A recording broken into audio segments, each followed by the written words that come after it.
మే 10న ప్రధాని నరేంద్ర మోదీ చేతుల మీదుగా కాజీపేట విజయవాడ 3వ రైల్వే లైన్కు శ్రీకారం.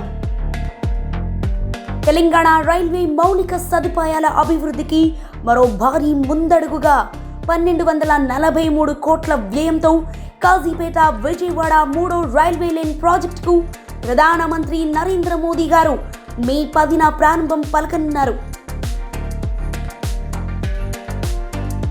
ఈ ప్రాజెక్టుతో రైల్వే రవాణా సామర్థ్యం మరింత పెరిగి ప్రజల ప్రయాణం, పరిశ్రమల సరుకు రవాణా, వ్యాపార కార్యకలాపాలకు అత్యంత వేగవంతమైన కనెక్టివిటీ అందుబాటులోకి రానుంది.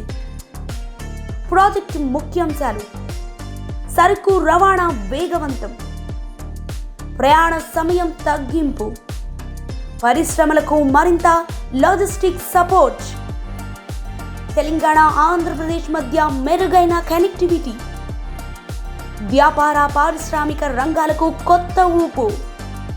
దేశ అభివృద్ధిలో రైల్వే వ్యవస్థ కీలకమనే దృక్పథంతో మోదీ ప్రభుత్వం అత్యాధునిక రైల్వే మౌలిక సదుపాయాలపై భారీ స్థాయిలో పెట్టుబడులు పెడుతోంది. వందే భారత్ వేగంతో తెలంగాణ అభివృద్ధి ఇప్పుడు కొత్త ట్రాక్పై దూసుకెడుతోంది.